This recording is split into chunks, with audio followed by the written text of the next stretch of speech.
네, 김종필 전 총리 빈소에는 주말 내내 조문 행렬이 이어졌습니다. 여야 정치권은 물론 전직 정치인들과 각계각층의 인사들이 고인을 추모했는데요. 자세한 이야기 김병민 경희대 개관교수 그리고 추은호 와이텐 해설위원과 나눠보겠습니다. 두 분 어서 오십시오. 안녕하세요. 안녕하세요. 김종필 전 총리만큼 공과도 많고 별칭도 이렇게 많이 따라다니는 정치인도 흔치 않을 것 같은데요. 추은호 해설위원은 정치부 기자 오래 하셨으니까 많은 정치인들 만나보셨잖아요. 김종필 전 총리 평가를 한다면 어떻게 평가를 하시겠습니까? 일단 김종필 전 총리, 전 총재에 대한 평가, 정말 이렇게 쭉 일반적인 평가를 보니까 극과 극을 달리는 평가들이 굉장히 많습니다. 저는 개인적으로 이렇게 생각하는데, 쉽게 말해서 우리 조선시대에 비교를 해보면은 과연 김종필 전 총리와 비견될 수 있는 인물이 누가 있느냐. 저는 이제 두 분이 있다는 생각이 듭니다. 한 분은 삼봉 정도전 선생, 그 조선시대의 기틀을 만든 어떻게 보면은 나라의 그 근간을 만든 그 분 아닙니까? 그 무슨 말이냐면은 그 5.16 쿠데타로 지금 이제 결론이 난 5.16을 일으킨 이후에 5.16 혁명 공약을 만든 사람이 그걸 혼자서 쓴 사람이 김종필 전 총리입니다. 그 정도로 국가 개조, 국가 설계에 대한 나름대로 그 이상과 꿈을 갖고 있었고, 그리고 그거를 실현을 해왔다. 그것이 이제 구체적으로 나타난 것이 우리나라 최초의 중앙정보부를 창설을 했고, 또 민주공화당도 만들었고, 또 이후 이제 총리도 지냈었고, 산업화를 하는 또 2인자 역할을 했었고, 또 어떻게 보면은 이제 한동안은 YS와 3당 합당을 통해서 YS를 대통령 만드는데 일조를 했었고, DJP 연합을 통해서 또 DJ를 김대중 전 대통령을 대통령 만드는데 일조한, 어떻게 보면은 국가의 설계에 기여한 삼봉 정도전 같은 역할을 한 위치를 차지하고 있다. 또 한 측면으로서는 세조의 쿠데타를 일으킬 때 옆에서 도와준 한명회를 연상하게 한다는 거죠. 한명회는 뭐 아시다시피 세조 때부터 시작해서 성종, 예종, 선종 때까지 3대에 일으켜서 3대에 걸쳐서 2인자 역할을 34년 동안 해왔던 그런 인물이거든요. 가장 책략가이자 노회한 그 정치인이다라는 그런 부정적인 평가가 많이 있죠.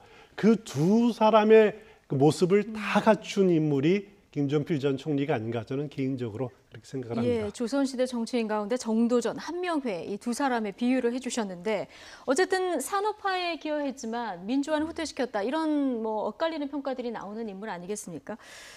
그런데 일명 삼김이라고 불리는 세 사람 가운데 유일하게 대권에 도전했지만 꿈을 이루지 못했습니다. 이 이유는 어디에 있다고 보십니까? 우리가 김종필 전 총리를 가리켜서 영원한 2인자다라는 표현을 쓰지 않습니까? 김종필 전 총리의 유명한 일화 중에 그 어록에 나오는 거지만 대통령 그림자도 밟지 않는다라는 표현. 늘 권력과는 일정 부분 거리를 두고 지냈던 것 같습니다. 박정희 전 대통령과는 특수 관계였음에도 불구하고 늘 끊임없는 견제를 받게 되죠. 그 이후에도 정계를 은퇴하지 않고 은퇴 그리고 재계를 반복했지만 결국 현대사의 정치의 모든 단면 속에 김종필 전 총리가 있었던 것 같습니다.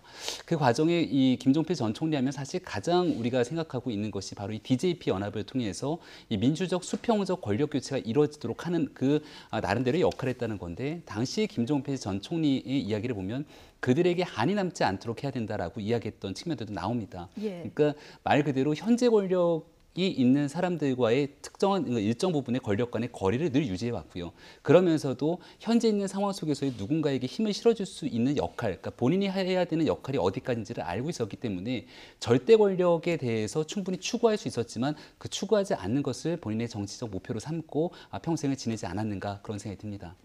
그렇기 때문에 이제 김종필 전 총리 경우에는 내각제 개헌을 평생의 소신으로, 평생의 꿈으로 이렇게 지내고 있었다가, 그렇지만 결국은 실현되지는 못했었죠.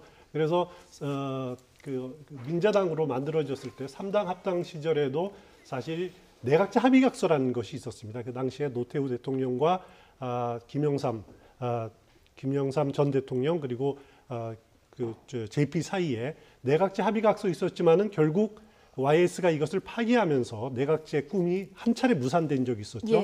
또 두 번째가 DJP 연합할 때도 김대중 전 대통령으로부터 내각제 합의에 대한 약속을 받았지만은 결국 그 약속이 지켜지지 않음으로써 DJP 그 합의가 파기되는 DJP 연정이 파기되는 그런 결과를 나왔는데 어떻게 보면은 김종필 전 총리로서는 그 충청권이라는 그런 예. 지역주의에 기반을 하다 보니까 그 다수로 국민 직선으로 뽑는 그런 대통령으로서는 자기 자신이 안 된다라는 한계를 분명히 인식을 했을 거고요. 네. 그렇기 때문에 평생의 꿈이 내각제 하에서의 그 총리가 평생의 꿈이었는데 결국은 그 꿈은 이루지 못하고 타계하게 된 것 같습니다. 예. 그러니까 사실 삼김 정치에 여러 가지 뭐 공이 있습니다만은 하나의 폐해로 지적되는 게 이제 지역주의 아니겠습니까? 그런데 충청권의 이제 맹주로서 이 김종필 전 총리는 활약을 했었는데 어쨌든 충청이 핫바지냐 이런 얘기를 해서 표심을 이끌고 킹메이커로서 다른 이제 정치인들을 대통령을 당선시키는 이런 역할을 한 부분, 이 부분도 좀 주목해봐야 될 것 같습니다. 그렇죠. 아까 방금 전에 3당 합당 그리고 DJP 연합이 두 가지 측면을 얘기를 했는데요. 정치적인 고비고비가 있을 때마다 그걸 돌파하기 위해서 본인이 어느 지점에 서야 될지를 정확하게 알고 있었던 정치인이 아닌가라는 생각이 듭니다. 그렇기 때문에 김종필 전 총리에 대해서 일각에서는 산업화에 대한 공이 있지만 그 당시에 오히려 쿠데타에 참여했고 그리고 군사정권에 협조했다라고 하는 이 과에 대해서 많은 사람들이 지적을 하게 되죠. 하지만 그 당시 시대 상황 속에서 김종필 전 총리가 늘 얘기하고 있는 당시 먹고 사는 문제가 그 어느 때보다 중요했다고 얘기하고 있는 것처럼 앞서 저는 정도전 선생이 비유했던 부분들에 딱 적합하다라는 생각이 드는 게 예. 박정희 전 대통령 하면 떠오르는 게 우리가 경제개발 5개년 계획 아니겠습니까? 이러한 경제개발 계획에 대한 기틀을 사실은 김종필 전 총리가 마련했다. 이런 긍정적인 측면이 있는 거고요. 시대가 변하게 되죠. 그리고 이제 민주화가 되게 되고 그 이후에도 변하지 않는 정치 변화 상황 속에서 그 지점에서의 김종필 전 총리가 가져야 될 정치적 지향점은 어디인가에 대한 생각, 그 지점에 DJP 연합이 탄생하게 되는 거거든요. 그러니까 그런 시대적 상황에 맞게 본인의 처신을 정치적으로 결정했던 인물이 김종필 전 총리가 아니었나 이런 생각이 듭니다. 네, 결단이 필요한 시기마다 타협의 정치를 했었던 그런 인물로 지금 우리 국민들도 기억을 하고 있는데 어쨌든 한국 현대사에 큰 획을 그은 정치인임에는 분명하다. 자, 여기에는 이견이 없을 것 같습니다. 지금도 계속해서 김종필 전 총리의 빈소에는 정치인들의 조문이 이어지고 있는데요. 빈소를 찾은 정치인들의 모습 보고 이야기 더 나눠보겠습니다. 정치가 어렵고 또 산업화 과정도 어려울 때마다 자 그야말로 미래를 바라보는 그 해안을 가지고 우리 정치인들뿐만 아니라 국민들에게 희망을 주셨던 이런 정치인으로 올해 그 기억이 날 거다 이렇게 생각합니다. 고인을 빼고서는 한국의 현대 정치사를 말할 수 없을 만큼 그분의 활동이 많았다 이렇게 생각합니다. 이제 모든 것 다 털어버리시고 먼저 가신 부인과 함께 편안히 잠드시길 바랍니다. 특히 그 DJP 연합을 통해서 우리나라 헌정사상 최초로 정권 교체를 이룩하는데 기여를 하셨고 2000년 역사적인 6.15 남북 정상회담 때 아낌없는 지원을 해주신 것은 영원히 기억되리라고 믿습니다. 또 최근까지도 찾아뵙고 많은 지도를 받았는데 참 너무 충격이 큽니다. 병복을 빕니다. 지금 애도하는 정치인들 발길이 끊이지 않고 있는 상황인데요. 영향을 받은 정치인들도 꽤 많지 않습니까? 그렇습니다. 워낙 이제 충청권에서 정치를 하려면은 아무래도 김종필 전 총리의 그 익힘, 영향력을 받을 수밖에 없었던 거고요. 그리고 특히 이제 뭐 DJP 연합도 그때 이제 총리를 하시긴 했었지만은 그래도 가장 우리나라의 대표적인 보수 정객 중에 한 분 아닙니까? 그렇죠. 그래서 보수 정당에서 이제 정치를 하려는 정치인들은 또 크게 뭐 대통령 후보나 아니면은 대표로 나가려고 하는 분들은 아무래도 김종필 전 총리를 연로하신 때도 생전에 찾아뵙고 또 인사를 드리고 거기서 나름대로 정당성을 얻으려고 하는 그런 모습들을 우리가 끊임없이 봐왔던 것 같습니다. 그렇죠. 청와대도 애도를 표하면서 그 조의문을 발표를 했는데요. 한국 현대 정치사에서 남긴 고인의 손때와 족적은 쉽게 지워지지 않을 것이다. 우리는 오래도록 아쉬워할 것이다. 이런 조의문을 발표를 했습니다.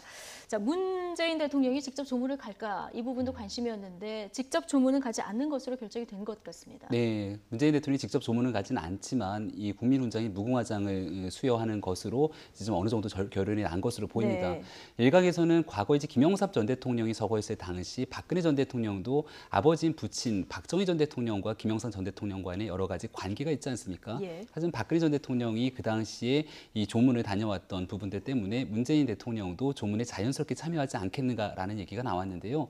일단은 뭐 여러 가지 논란들이 조금 있는 것 같습니다. 특히나 이 민주진영 일부에서는 과거 이 5.16 쿠데타에 관여를 깊게 했던 김종필 전 총리에 대해서 훈장을 수여하는 부분이라든지 여러 가지 내용들에 대한 불편한 심기를 보이고 있는데 여기에 대해서 문재인 대통령이 저는 그런 것들을 다 차치하고 조금은 적극적으로 참여해서 고인에 대해서 한국의 현대사의 말 그대로 살아있는 발자취를 남겼던 인물이기 때문에 조금은 가시는 길을 함께 위로하는 것은 어땠을까라고 하는 생각이 좀 들기도 합니다. 예.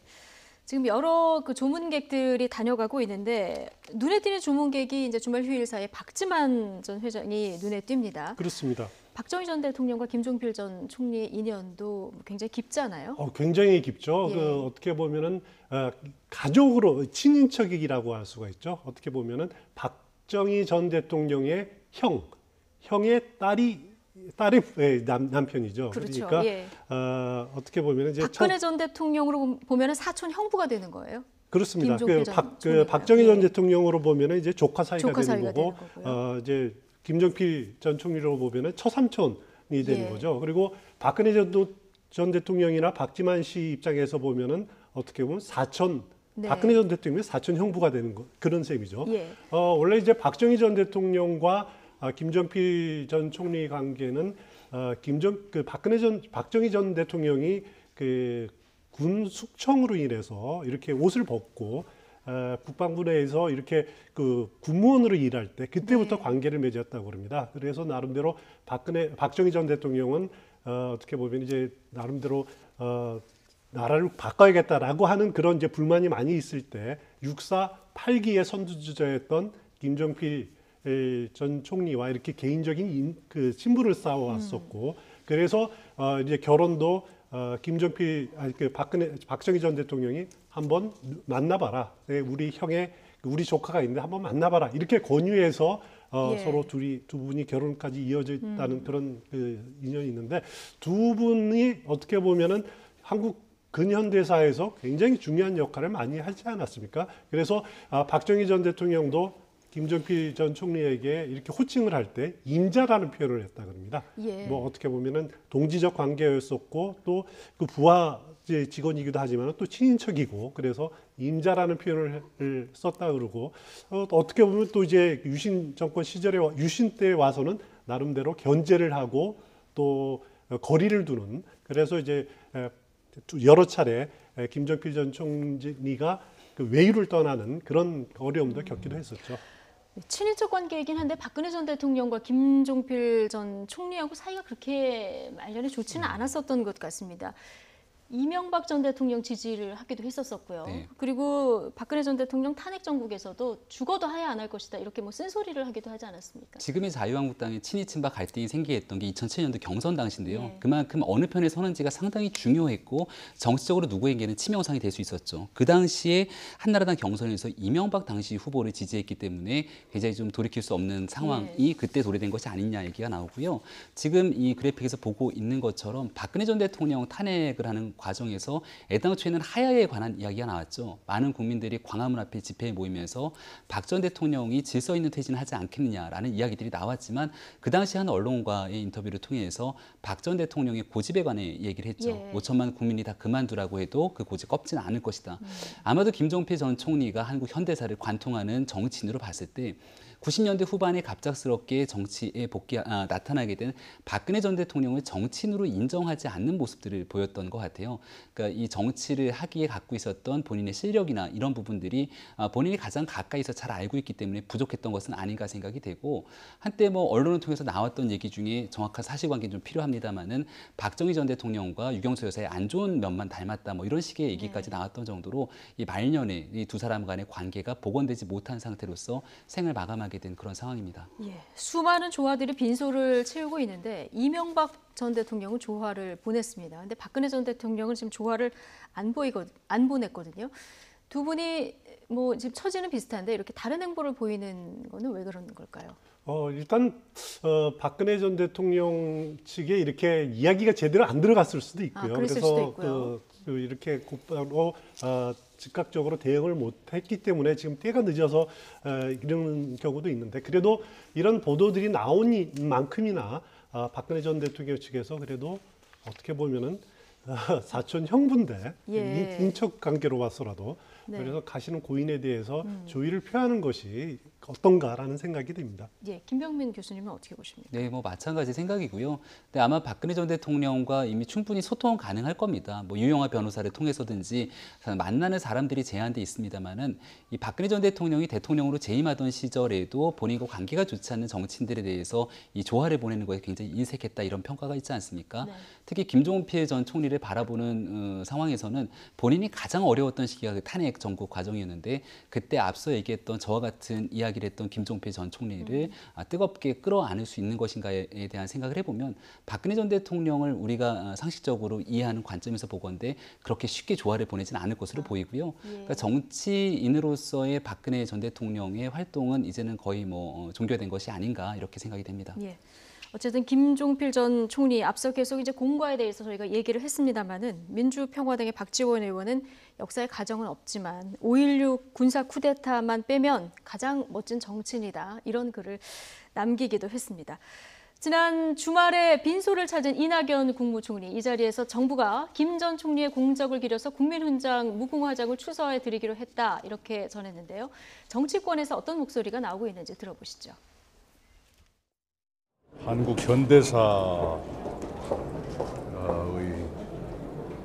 오랜 주역이셨고 또 전임 총리이셨기 때문에 그 공적을 기려서 정부로서 소홀함 없게 모시도록 하겠습니다.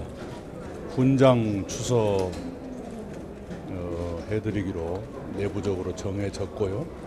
정부의 방침이 먼저 정해지면 훈장을 보내드리고 국무회의 의결을 사후에 하는 식으로 이렇게 할 것입니다. 저는 뭐 그렇게 특별히 논란할 사안은 아니라고 봅니다. 그리고 그간에 이제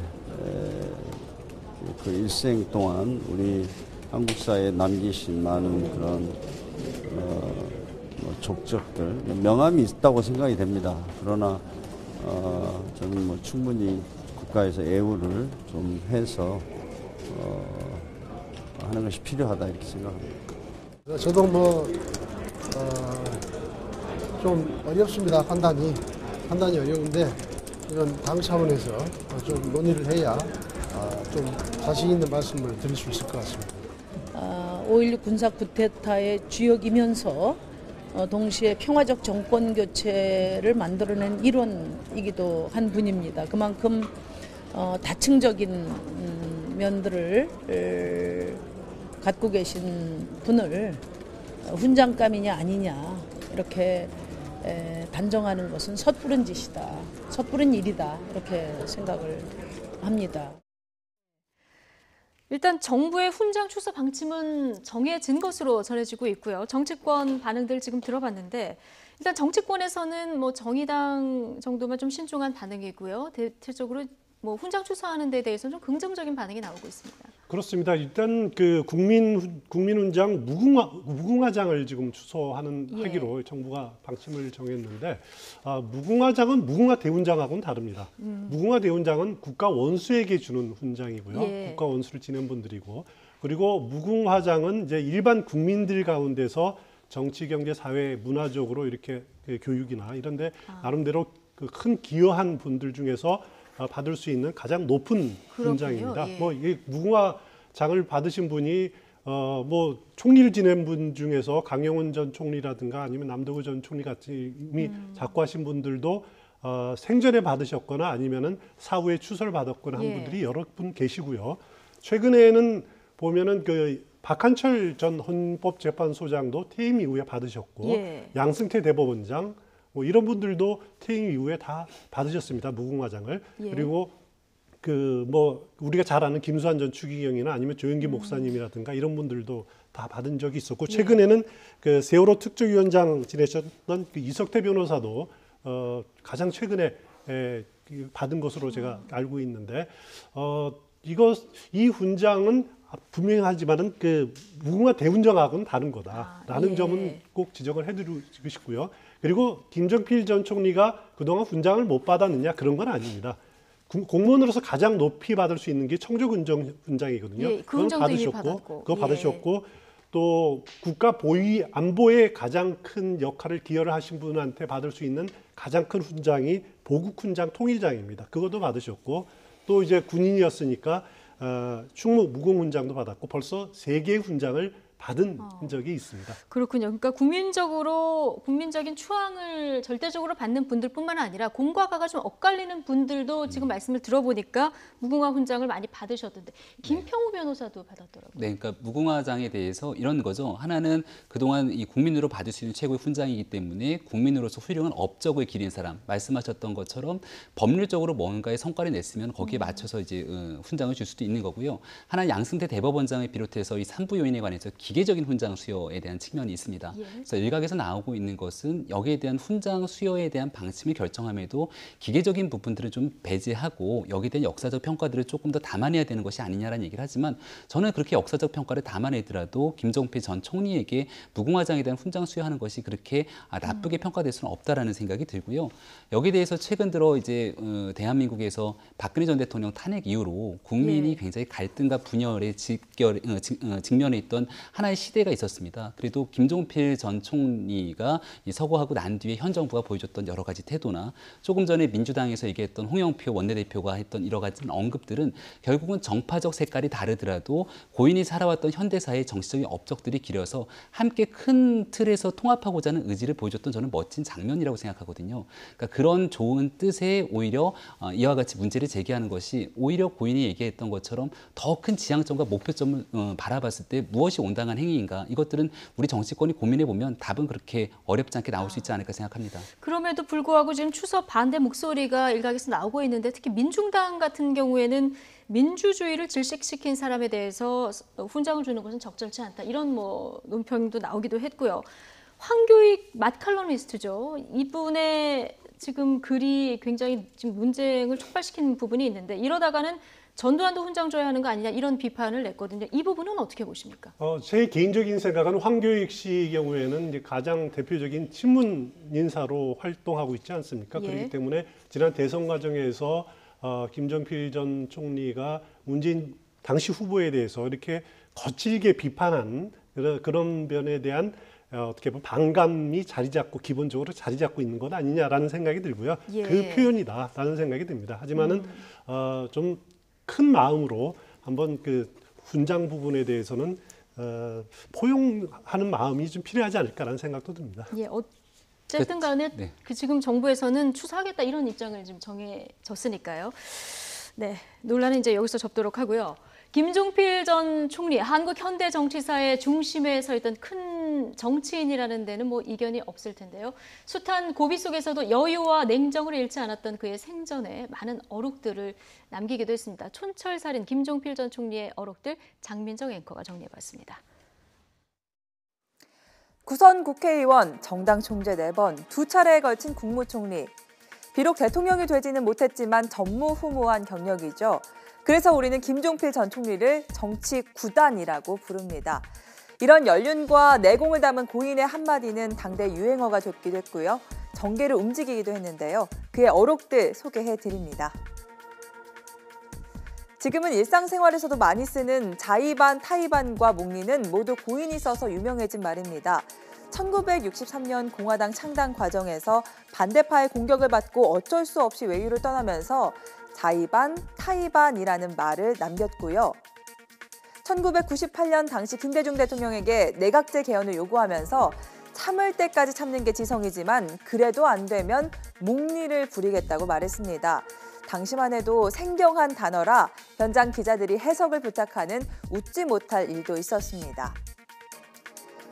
정치 구단답게 자신을 향한 비판에도 여유롭게 대처했습니다. 1995년 민자당 대표 시절 자신의 퇴진을 거론하는 세배객이 새해 복 많이 받으시라 이렇게 인사를 하자 있는 복이나 빼앗아가시 마시오라고 응수했다고 하고요.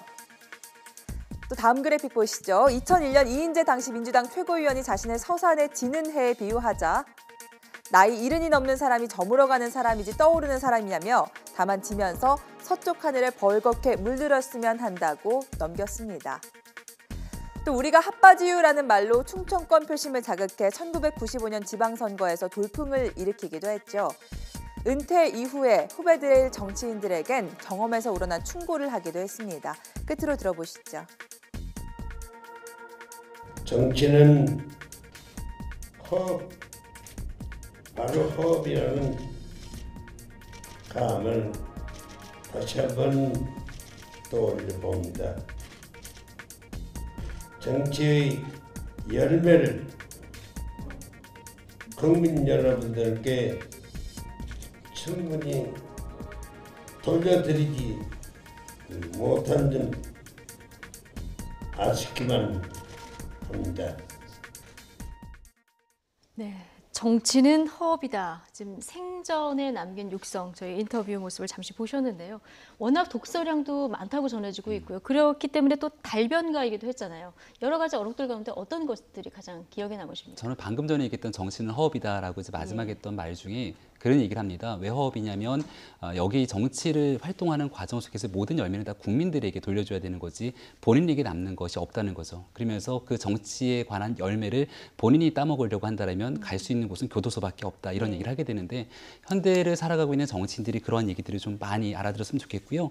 무항산이면 무항심이라는 표현을 많이 씁니다. 그러니까 결국은 생활이 안정되지 않으면 마음이 바로서기 어렵다라고 얘기를 하면서 국민들의 먹고 사는 문제를 해결하기 위해서 참 노력했던 정치인이 아닌가라는 생각이 드는데 지금도 문제는 경제야라는 얘기를 전 세계 많은 정치인들이 하지 않습니까? 그래서 국민의 먹고 사는 문제, 이 문제까지 해결할 수 있는 정치인들이 대한민국 국회의원들이 좀 많은 부분들 오늘 이 자리에서 좀 생각나는 바가 많지 않을까 생각이 됩니다.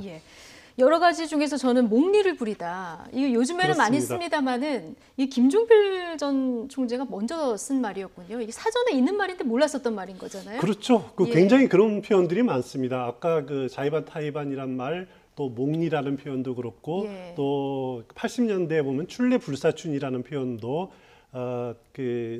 민주화의 봄때에 썼던. JP가 썼던 말인데 그것도 뭐 옛날 이제 중국 고사에 다 나왔던 말이지만은 JP가 그런 말들을 끄집어내서 다시 이렇게 쓰시면서 어떻게 보면 지금은 일반적으로 널리 쓰이는 그런 표현들이 상당히 많은 거죠. 뭐 책만 많이 읽은 게 아니라 서예도 능하고 또 뭐 그림도 능한 예인이었다 이런 평가들도 나오는데 묘비명도 직접 써놨다고 네, 합니다. 총 121자에 달하는 묘비명을 그러니까 아내인 박영옥 여사가 이 운명을 달리했을 때 그때 미리 써놨다고 합니다. 갈 때 이제 나도 같이 2015년에요. 가겠다. 네, 그렇게 하면서 여기에 대해서 앞서 얘기했던 이 사무사, 무항산이면 무항심 이런 얘기들을 쭉 하면서 내가 살아왔던 인생을 돌아보게 되는데 여기에 대해서 이 나이 벌써 90에 들어서 생각해 보니 헛된 인생이었다. 제대로 이룬 게 없으면 한숨 지어진다라는 표현을 썼는데 나이 90에 제대로 이룬 게 없다라고 표현하시는 게 적절한지는 잘 모르겠습니다. 굉장히 현대사에서 많은 족적을 남겼고요. 그러면서 마지막에 했던 얘기가 저는 참 심금을 울렸는데 숱한 질문에 그저 웃음으로 대답했던 사람, 아내와 함께 묻힌다라고 하는 그 내용들을 묘비에 적었는데 김종필 전 총리 참 한국 현대사의 굉장히 중요한 정치인이었지만 한 사람의 가장으로서 또 이 아내에 대한 남편으로서 굉장히 그 아내에 대한 사랑들이 절절했다 이런 얘기들이 많이 전해지거든요. 그래서 결국은 그 현충원에 안장될 수 있는 상황인데도 불구하고 아내와 함께 부여있는 가족장으로서 이 묻히겠다라고 표현했던 것만큼 이 한 사람의 남편으로서 생활했던 모습도 참 멋진 마지막을 보여줬다 이렇게 생각이 됩니다. 그러니까 저도 지금 김병민 교수님 얘기하신 그 부분, 내조의 덕을 베풀어준 아내와 함께 이곳에 누워놀아 이 부분이 저도 여성인지라 아내인지라 이 부분이 가장 그 눈에 띄었는데요. 현충원 갈 수 있는데 지금 마다 않고 부인 옆에 누운 거잖아요. 근데 생전에도 굉장히 로맨티스트였다 이런 얘기가 전해지더라고요. 김종필 전 총리 보면 이제 그 당시에 정치를 했던 그 유력한 정치인들 가운데서 어떻게 보면은 사생활 문제 가지고 누가 그 애를 낳았다라든가 아니면은 뭐 누구랑 살림을 차렸다라든가 그런 이야기가 전혀 제기되지 않은 정치인이죠. 그렇기 때문에 그건 이제 기본적으로 돌아가신 박영옥 여사에 대한 그 어떻게 보면 그 애정이 굉장히 예. 강했던 분이기 때문에 그런 표현, 그런 말들이 나왔던 것 같은데 사생활만큼은 굉장히 깨끗했던 분이다라고 기억이 되고 있는 거고요. 그리고 묘비에 나왔던 표현 중에서 이제 허업이다, 정치는 허업이다, 인생의 허무함 같은 것을 표현했던 것을 보면은 이제 구약 성경 보면 솔로몬이 이제 마지막에 그 말년에 모든 것이 헛되고 헛되도다라는 표현을 쓰지 않습니까? 예.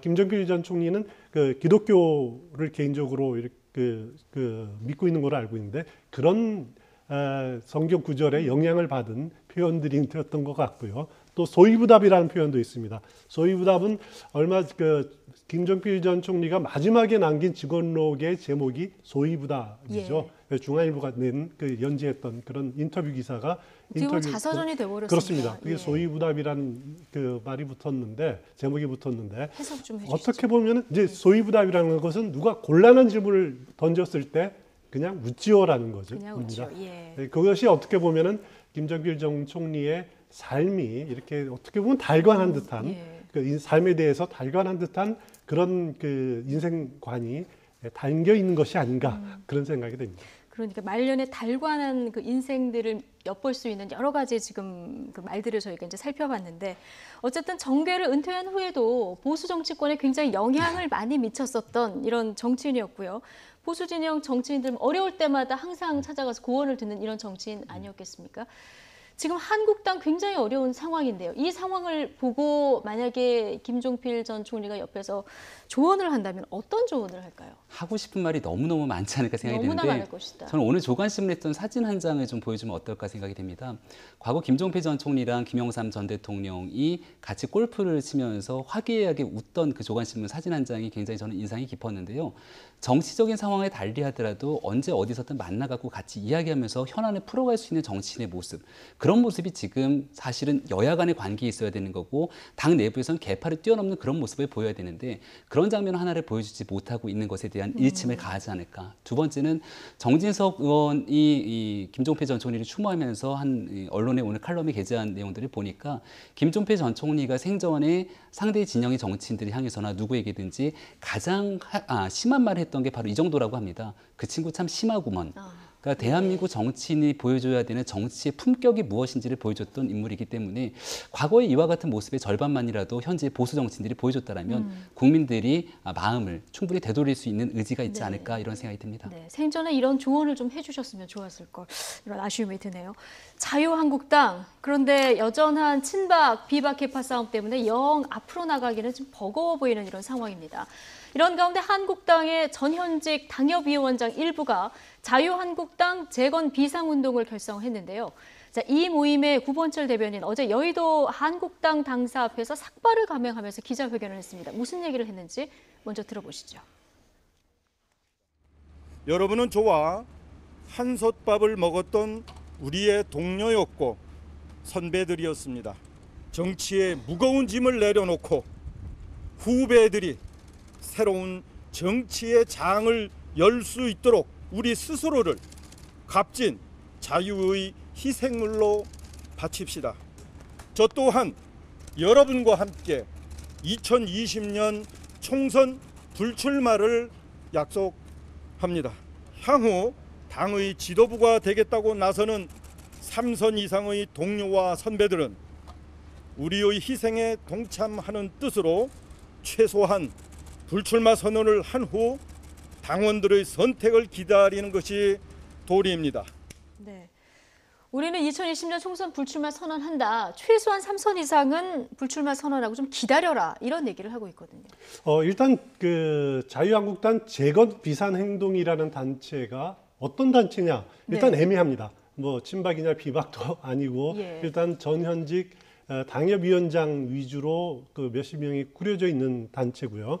그리고 거기에 뭐 일부 현역위원 이름이 들어갔지만은 현역위원들은 나는 관계 없다 빼달라고 이런 그 요구하는 분들도 꽤 있기 때문에 어떻게 보면 분명한 개파라기보다는 이 그 임시로 급조된 그 전현직 당협위원장들의 모임이다라고 보시면 될 것 같고요. 누가 뭐 지휘하고 통제하고 하는 것보다는 그래도 뭐냐면 지금 자유한국당 내부에 어떻게 보면은 스스로 개혁하려는 정풍하려고 하는 움직임이 안 보이고 있는 상황에서 그나마 이 정도의 그 원외 활동하고 있는 이 정도의 움직임이라도 있으니까 눈에 띄는 거지.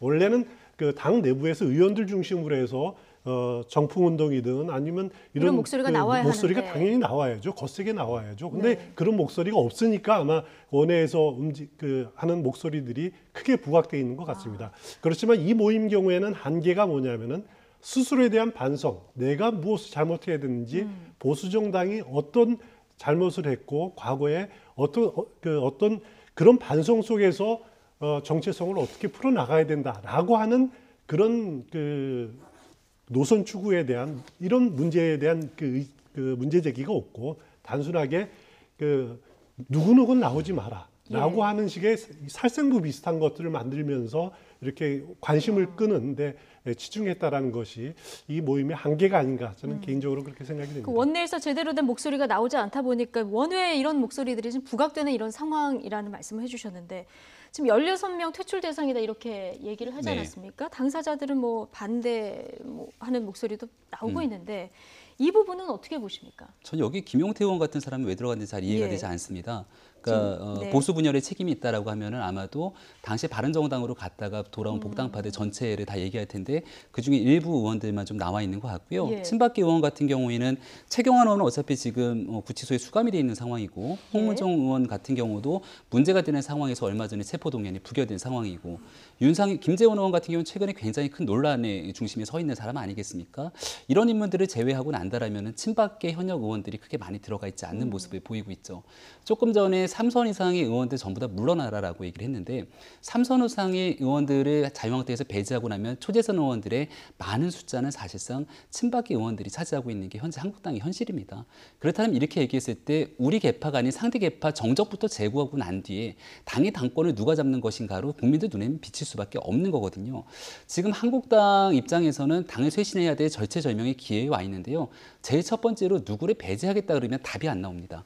그러니까 상대에 지금 현재 있는 현역 국회의원들을 제명할 수도 없는 것이고 말씀하신 것처럼 일각의 과거에 이 지금의 자유한국당이 현재를 있게 한 9등 공신까지 쭉 다 뽑아보니까 마지막 공신이 지금 자유한국당 의원 전원이라는 것 아니겠습니까? 그럼 지금 현재 상황에서는 국민들이 왜 한국당에 눈을 돌리게 됐는지 그리고 여기에 대해서 국민들의 마음을 다잡지 못한다라면 일단은 다 이선으로 후퇴하는 게 방법이고요. 의원직 제명이라든지 여기에 대해서 이 당원권을 제명한다든지 이런 측면이 아니라 일단은 국민들 눈에서 좀 멀어져야 될 겁니다. 그리고 당을 혁신할 수 있는 사람들을 중심으로 전면에 내세울 수 있는 사람들을 개파와 아무 무관하게 국민들의 마음을 다잡을 수 있는 사람 아마도 쉽게 여의도연구원에서 여론조사 한번 돌려보면 충분히 나올걸요. 어떤 인물들이 국민들의 마음에 적합할지 그렇게 가져가야 되는 건데 여전히 전당대회, 차기 전당대회를 염두에 두고 여기서 당권을 장악해서 2020년에 공천을 행사할 수 있을 이와 같은 이 정략적 목적으로 바라본다면 정말 자유한국당은 답이 나오지 않는 정당으로 몰락할 수도 있습니다. 그러니까 제대로 된 진단이 안 된 상태에서 계속 이런 움직임이 일어나는 거는 이 또한 개파 싸움으로 국민들 눈에는 보일 수밖에 없는 상황이고요. 그렇다 보니까 당 주도권 잡기 위해서 원외 이 인사들을 움직이는 거 아니냐 이런 의심의 논초리도 사실 나오거든요. 충분히 그런 측면이 있습니다. 충분히 그런 측면이 있고 과연 이제 물론 이제 당이 바뀌어야 되고 당이 이렇게까지 되게 선거 패배까지 이루게 된 데 대한 책임 있는 중진들은 거기에 대한 책임감을 무겁게 느끼라는 요구는 당연히 나올 수밖에 없는 요구고 그것도 무겁게 받아들여야 되는 거죠. 하지만은 자칫 이런 흐름들을 등에 업고 본인의 부족한 부분들을 이렇게 무마하려다 아니면 자신이 다음 공천 과정, 다음 이제 총선 과정에서 공천에 유리한 고지를 확보하려고 한다라고 하는 그런 의심이 드는 것도 사실이거든요. 그렇기 때문에 어떻게 보면은 지금 스스로를 한번 좀 돌아보는 그런 자세들이 다들 필요하지 않은가 생각이 듭니다. 네, 이런 상황에서 김성태 대표 권한대행이 혁신 비상대책위원회 준비위원회를 지금 구성을 했는데요. 지금 준비위원장으로 안상수 의원을 임명을 했거든요. 근데 이 안상수 의원은 앞서 지금 보면은 이 재건 비상 행동에서 아까 저희가 명단들을 봤는데 이 명단에 지금 안상수 의원도 포함이 되어 있는 이런 상황이에요. 네, 그러니까 여기는 이제 말 그대로 준비위원회인 겁니다. 원래대로 따지면은 어느 정도의 의원들과의 협의를 다 거치고 의원총회에서 비상대책위원회를 출범시키면 되는 건데 의원총회 과정에서도 서로 간의 개파 간의 잘못들이 난무하고 있는 거고 오히려 일부 의원들은 김성태 원내대표도 사퇴해라 이렇게 나서고 있는 터니까 여기에 대해서 현직 의원 일부, 원외위원장 그리고 세대별로 여러 여러 사람들을 고려해서 이 준비위원회를 구성을 했다는 겁니다. 그리고 이 준비위원회에서 결국 비상대책위원회를 출범시키게 되는데 이 준비위원회에서 비상대책위원회를 출범시켰을 때 이게 또 개파 간 이해관계에 맞지 않으면 이것들을 제대로 순항할 수가 있는 것인가라고 했을 때는 또 여기에 대해서도 여전히 의구심이 생기는 거거든요. 지금은 말 그대로 저는 해결이 될 때까지 의원총회를 계속 열어야 된다고 생각하고요. 지금 상황 속에서는 서로 간의 갈등을 좀 반목을 내려놓기 위한 그런 과정들이 필요하고 지금 당장 책임이 있는 중진 의원들이 있지 않습니까? 이 문제를 해결하기 위해서 나름대로 역할을 할 수 있는 의원들이 있어요. 특히나 비박계로 보면 김무성 의원 같은 경우가 이런 역할을 할 수 있을 것이고 또 친박계에서도 중진 의원 중에 이런 역할을 할 수 있는 사람들이 충분히 존재합니다. 그리고 친박도 비박도 아니지만 여기에 대해서 차기 당권에 대한 뜻이 있는 의원들이 있을 거고요. 한 이 정도 되는 중진 4-5명이 모여서 머리를 맞대면 답은 반드시 나오게 돼 있는 건데 이러한 노력들을 하지 않고 있는 상황이 좀 안타깝습니다. 생각조차 없는 이런 상황이 문제라는 거죠. 비상대책 준비위를 보면은 대체적으로 좀 개파 색채는 좀 옅은 분들이 지금 임명이 된 상태인데요. 여기 뭐 친흥인 MBC 전 앵커죠. 배현진 씨 같은 경우도 지금 들어가 있거든요. 이것은 어떻게 봐야 될까요? 일단 비대위 준비위원회입니다. 비대위원회를 구성하는 것이 아니라 준비위원회. 비대위를 어떤 인물들을 영입하고 또 어떤 식으로 꾸려 나갈지를 하기 위한 준비위원회 단계이기 때문에 당의 뭐 의결 기관이라든가 이런 것이 아니기 때문에 그런 식으로 보면 될 것 같고요. 만약에 준비위원회에서 가장 핵심은 비대위원장을 어떤 분을 영입을 하느냐가 가장 핵심이 될 겁니다. 그럴 경우에 만약에 외부 인사를 적절한 인사를 찾았을 경우에 그렇다면은 그 비대위원장으로 추인을 받기 위해서는 그 자유한국당 내에 또 전국위원회를 통과를 해야 됩니다. 복잡하군요. 그리고 만약에 비대위원 경우에는 전국 상임위원회를 통과해야 되는데 과거에 새누리당 시절에 보면은 그 총선 패배하고 나서 정진석 그 원내대표 시절에 혁신위원장을 김용태 의원을 하려고 하지 않았습니까? 그렇죠. 그 당시에 친박이 회의에 협조를 안 하니까 아예 전국 상임위원회 자체가 무산된 적이 있었죠. 혁신위원회가 출범도 못한 적이 있었습니다. 그리고 임명진 비대위원장 시절에도 전국 상임위원회 그 비대위를 구성하기 위한 그 모임 자체도 한번 무산시킨 경험이 있어요. 그렇죠. 그러니까 앞으로 비대위원회가 구성이 되더라도 과연 친박이 적극적으로 협력을 안 한다라면은 비대위 구성 자체가 무산될 가능성도 충분히 있습니다. 그렇기 때문에 지금은 김성태 원내 대행으로서는 각을 세우는 것보다는 이렇게 다들 끌어안는 자세를 취하려고 애를 쓸 거고 안상수 준비위원장도 어떤 인물을 찾느냐 그리고 어떻게 친박들을 당 개혁에 동참을 시키느냐라는 것에 아마 초점을 맞출 가능성도 있습니다. 그러다 보면은 혁신의 방향을 잃을 가능성도 충분히 있어 보이는 거죠. 그러니까 지금 말씀하신 대로 한국당에서 비대위 여러 차례 구성했는데 이게 성공한 적이 별로 없기 때문에 이게 구성된다 하더라도 또다시 개파 싸움이 된다면 이게 성공할지 여부도 장담할 수 없는 이런 상황 아니겠습니까?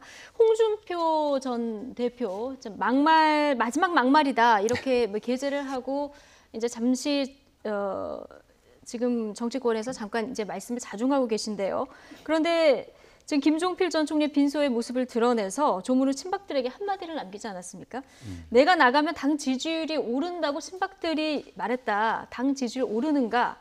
한번 보자. 이렇게 얘기를 했거든요. 이 말의 속뜻은 뭘까요? 자유한국당이 이와 같은 상황으로서 문제를 해결하지 못하게 되면 결국은 전당대회를 치를 수밖에 없을 겁니다. 왜냐하면 비상대책위원회를 출범시키지 못한다는 건 합의를 통해서 혁신하지 못한다는 것이고 그럼 누군가는 당을 이끌어야 되기 때문에 당원들의 뜻에 맡겨보자. 당원들의 뜻에 맡긴다라는 건 전당대회를 치르는 공식적인 의결 절차를 밟을 수밖에 없는 거거든요. 전당대회를 바로 가면 더 싸우지 그러면 않을까요? 전당대회를 가는 순간 홍준표 전 대표가 한동안 자유한국당에 떠나 있을 것처럼 보였지만 여전히 자유한국당의 지지율이 오르지 않고 친박들을 중심으로 해서 이 문제를 해결하지 못한다. 비박도 거기에 대해서 대항하는 역할들을 하지 못한다 그러면 홍준표 전 대표가 겉 봐라. 내가 다시 돌아올 수밖에 없지 않는가 이런 얘기를 할 수도 있는 거거든요. 그러니까 한국당 입장에서는 이 사태를 수습하는지 못하는지에 따라서 그 결과가 홍준표 전 대표의 향후 정계의 거취에도 굉장히 영향을 미칠 수밖에 없기 때문에 홍 대표는 지금 상황이 수습되지 않는 것을 훨씬 더 긍정적으로 바라보고 있지 않을까 이런 생각이 듭니다. 어쨌든 당 내에서는 지금 중진들의 불출마, 퇴진 요구가 빗발치고요. 하나둘 의원들의 이 불출마 선언도 이어지고 있는 이런 상황입니다. 심지어 의원 전원이 불출마 선언해야 된다. 일부 이런 의견까지 나오는 상황인데요. 의원들의 총선 불출마가 과연 한국당을 살리는 답이 될 수 있을까요? 이완구 전 총리의 이야기 들어보시죠. 그거 정말 무책임한 자세예요. 그렇습니까? 그러면 제가 44년 공직, 24년 정치했는데 이들 물러나면 누가 정치합니까? 근데 우리 사회가 이게 문제예요. 무조건 문제되면 물러나라 하거든요. 물러나면 누구를 지원할 겁니까? 누가 정치할 겁니까? 얼마 전에 초선 의원들이 중진들 책임지고 나가라 했는데 그것도 부질없는 얘기고 또 나가라고 한다고 해서 나가겠다고 하고 출마 안 하겠다고 하는 사람들은 그것도 무슨 자세입니까? 따라서 그런 수사적인 얘기가 필요한 게 아니라 정말로 겸손한, 정말로 나에게 무슨 문제가 있는가 스스로를 돌아보는 그런 자세 하에 보수의 정체성을 다시 한번 재검토하고 그 연후에 당내에서 비대위로 가야 된다. 네, 이렇게 가야 됩니다. 네, 지금 보수의 정체성을 다시 정립하는 게 중요하지 이 시점에서 지금 모두 다 총선 불출마 선언하는 것이 이런 극단적인 방법으로는 문제가 해결되지 않는다. 이런 얘기를 하고 있는데요. 추은호 해설위원님은 어떻게 보십니까? 어떻게 보면 당연한 이야기입니다. 어떻게 보면 당연한 이야기입니다. 만약에 중진들이 다 물러난다, 또 나아가서 국회의원들이 다 나아간다라고 하는 것은 결국은 정치를 누가 하겠느냐. 그리고 지역 구민에 대한 또 그걸 뽑은 유권자들에 대한 선택을 다들 버린다라는 손을 놓다라는 것은 사실 그건 정치를 하지 말자는 이야기하고 마찬가지거든요. 그런데 이완구 전 총리의 경우에 이 발언들이 유심히 봐야 될 것이 이제 어떻게 보면은 김종필 전 총리까지도 돌아가신 마당에 이완구 전 총리의 충청 역할론, 거기 또 충청 대망론을 일으킬 수 있는 거의 어떻게 보면 손꼽을 수 있는 역할을 할 수 있는 분이기 때문에 또 앞으로 행보의 주목이 될 수밖에 없는데 이완구 전 총리의 경우에는 지금은 보수가 정체성을 확립을 해야 된다. 먼저 그 논의들을 치열하게 해야 된다라고 이렇게 주장을 하고 계십니다. 이런 부분들은 의견 타당한 말씀입니다. 이런 부분들은 사실 지금 보수 정치인들이 가장 먼저 고민해야 될 문제들이고 이걸 계파 싸움으로 너 물러가라 아니면 나도 좀 한번 다음에 보겠다라는 것이 아니라 그런 문제 제기는 한번 정말 치열하게 한번 고민해봐야 될 대목이 아닌가 생각이 됩니다.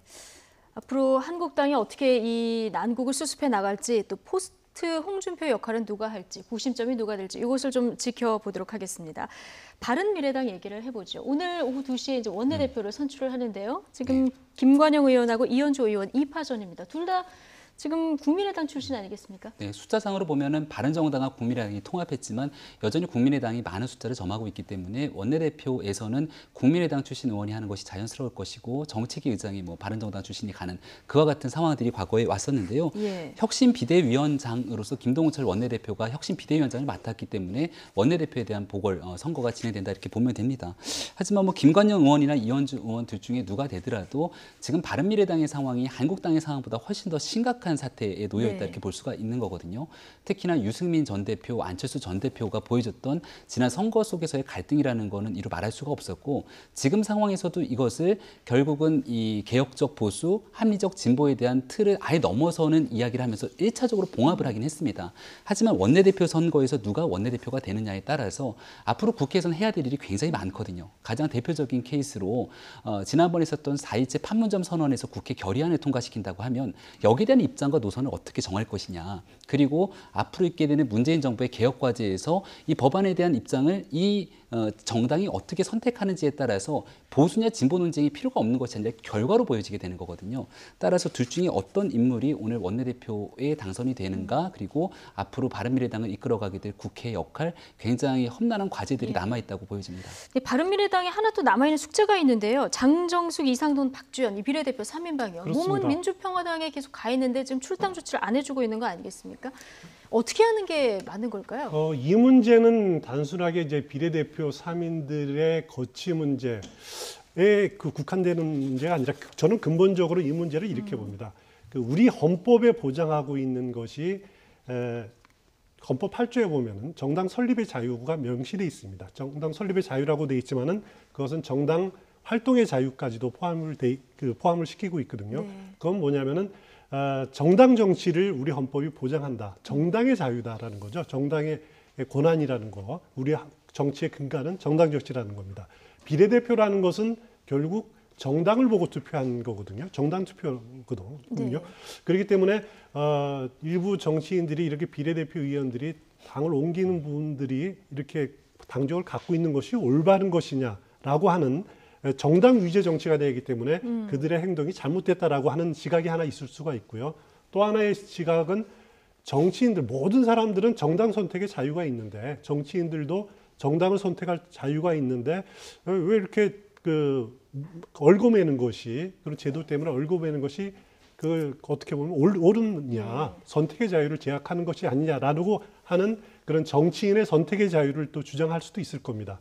하지만은 저는 개인적인 생각입니다만은 그래도 우선되는 것은 우리 헌법이 보장하고 있는 정치는 정당의 정치다라고 하는 부분들을 그 가치가 우선이 돼야 되지 않을까. 왜냐하면은 비례대표 투표는 정당을 보고 찍은 거지 개인을 보고 찍은 것이 아니다라는 부분들이 우선이 돼야 된다라는 것이 개인적인 생각이고요.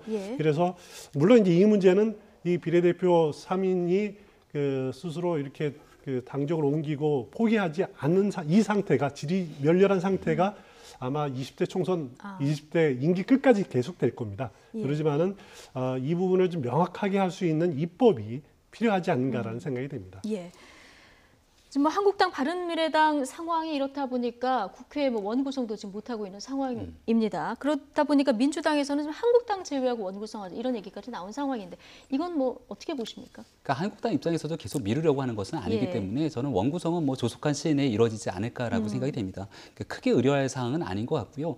원구성이 되고 난 후반기 국회에서의 이제 정치 지형의 변화가 어떻게 이루어질 것인가. 지금 상황에서는 더불어민주당의 의석수는 굉장히 적지만 많은 국민들이 지방선거를 통해서 보여줬던 민심이라는 거는 문재인 정부에 조금 더 힘을 실어줬으면 좋겠다라고 판단하고 있는 것 아니겠습니까? 그래서 현 정부가 이러한 상황 속에서의 개혁적인 입법 과제 드라이브를 걸 수 있는 시간이 많지가 않습니다. 아마도 올해 하반기 국회에서 엄청나게 많은 일들을 쏟아낼 것인데 여기에 과연 어떠한 과정으로 야당에 있는 일부 야당들을 끌어당기려는 모습들을 보일 것이고 야당이 여기서 본인에 대한 입장과 처신을 어떻게 할 것인지 그것을 바라보는 게 훨씬 중요하다고 생각합니다. 원구성 협상은 오늘 바른미래당에서 원내대표 구성이 되고 또 원내부대표단 구성이 되면 아마 이번 주 후반부터 본격화될 겁니다. 의장당 구성은 큰 문제가 없을 거고요. 가장 핵심은 과연 지금 자유한국당이 갖고 있는 운영위원장, 운영위원장을 더불어민주당이 가져가느냐. 또 하나는 법사위원장을 지금 역시 자유한국당이 가지고 있지 않습니까? 그것을 법사위원장을 더불어민주당이 어떻게 가져갈 수 있느냐, 아니면 견제를 위해서 자유한국당이 계속 가지고 있느냐. 이 운영위원장과 법사위원장을 누가 맡느냐가 아마 가장 관심 기울여서 봐야 될 대목일 것 같습니다. 이 두 부분에 좀 관심을 갖고 지켜보도록 하고요. 그런데 이 부분에 있어서는 의원들이 한 마음인 것 같습니다. 대법원이 국회 특활비 공개하라 이렇게 판결을 내렸는데 국회에 아직 뭐 공개는 안 하고 있는 상황이고요. 지금 올해 특활비가 62억이라고 하는데 정의당 노회찬 의원이 특활비 아예 폐지하자 이런 법안을 발의를 했는데요. 여기에 찬성한 의원이 300명 가운데 7명. 7명이더라고요. 조금 전에 우리가 이제 상임위 원구성 뭐 이런 얘기를 했는데요. 의장, 부의장, 상임위원장이 되고 나면 가장 좋은 혜택 중에 하나가 이 특수활동비를 쓰게 될 수 있다는 부분이죠. 그러니까 여기에 대해서 많은 국민들이 지적하고 있는 게 필요한 돈이 있다라면 얼마든지 예산의 범위 내에서 거기에 대한 목을 설정하고 거기에 대해서 공개할 수 있는 예산의 집행은 크게 문제를 삼지 않습니다. 하지만 여기에 대해서 본인들이 썼던 내역조차 공개하지 않는 특수활동비가 과연 국회에 있어야 되는 것이냐. 특히나 얼마 전에 있었던 국정원 특활비 논란 때문에 결국은 국정원의 특활비 예산은 삭감이 쭉 되지 않습니까? 하지만 국회에 있어서만큼은 이런 내용들에 대한 문제가 해결되지 않고 있는 게 국민들의 눈높이에는 전혀 적절하게 맞지가 않는 것 같고요. 작년 같은 경우에도 8급 비서, 국회는 원래 8급 비서가 없었습니다. 근데 그 8급 비서가 어느 순간 생겨나게 된 과정에 여야 모두 크게 문제를 제기하지 않거든요. 그러니까 늘 여당과 야당 중에서 국민들의 눈높이에 맞지 않는 본인들의 기득권에 대해서만큼은 같이 협력해서 지키는 모습을 보여주고 있는 것, 이건 뭐 엄청난 문제로 지적될 수 있을 것 같습니다. 어쨌든 국정 운영, 문재인 대통령 국정 운영이 좀 동력을 받으려고 하면은 앞으로 이제 6월 국회도 좀 제대로 열리고 해야 되는데 좀 국회는 답답한 상황입니다. 잠시 스포츠로 들어가서 머리를 잠깐 식혀볼까요? 지난 주말에 러시아 월드컵 우리나라와 멕시코와의 경기 빼놓을 수가 없는데요. 우리 선수들 너무 잘해주긴 했는데 2대1로 아쉽게 패배의 눈물을 머금어야 했습니다. 마침 러시아를 방문 중이었던 문재인 대통령 경기를 직접 관람하고 선수들을 격려하기도 했는데요. 관련 영상 잠시 보시겠습니다.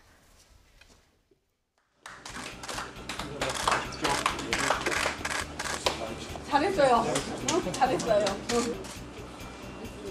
네, 잘했습니다. 아유, 뭐 빨리 회복해야 될 텐데. 괜찮아요?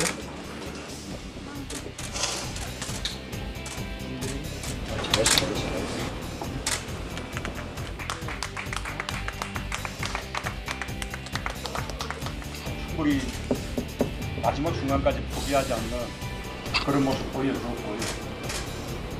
또 아마 이번 대회에서 가장 훌륭한 골 우리 또 보여줬잖아요.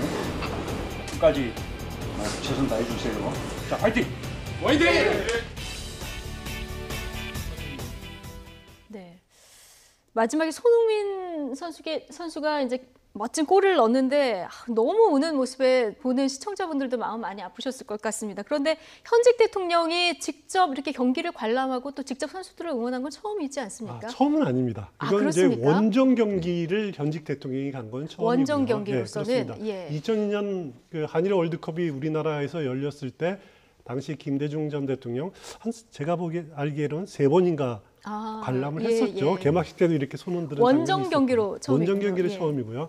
그리고 그때는 이제 4강 진출했을 때 선수단들을 또 이렇게 격려를 했을 때 당시 주장이었던 홍명보 지금은 감독이죠. 그 병역 특례 건의를 해서 그걸 또 이제 검토해 보겠다라고 해서 그 실현되는 그런 일도 있었죠. 네. 여러 번 이렇게 격려를 한 적은 있었는데 문재인 대통령이 러시아에서 열리는 그 원정 경기는 처음이다. 그렇게 보시면 될 것 같습니다. 그렇군요. 자, 문재인 대통령이 그런데 이렇게 경기 관람하다가 중간에 FIFA 회장하고 얘기를 나눴는데요. 남북한의 월드컵 공동 개최 이 이야기를 지난번에도 한번 했었는데 이번에도 또 이제 얘기가 나왔습니다. 아마도 얘기하면서 평창 동계올림픽 보지 않았냐, 평화올림픽 되니까 얼마나 좋느냐라고 얘기를 하면서 2030년 월드컵이 그렇게 멀지가 않습니다. 그래서 이때는 남북 월드컵 공동 개최하고 주변국들까지 함께하면 좋겠다. 주변국은 중국이랑 일본을 얘기한 것 같은데요. 이게 이제 불가능한 얘기가 아니다라는 생각이 들고 또 북한이 최근에 굉장히 전향적으로 나오고 있는 여러 가지 문제들을 봤을 때 만약에 2030년 남북 올림픽이 개최된다면 그것만으로도 엄청난 성과가 될 수 있다. 이런 생각이 들고요. 이 월드컵 얘기 잠깐만 한마디만 더 드리면 임종석 실장도 그런 얘기를 하더라고요.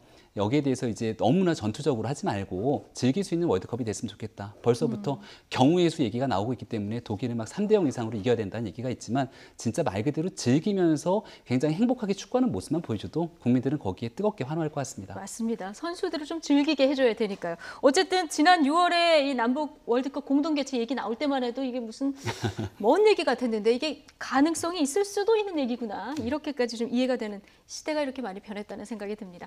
김병민 경희대 개관교수 그리고 추은호 YTN 해설위원과 함께했습니다. 두 분 고맙습니다.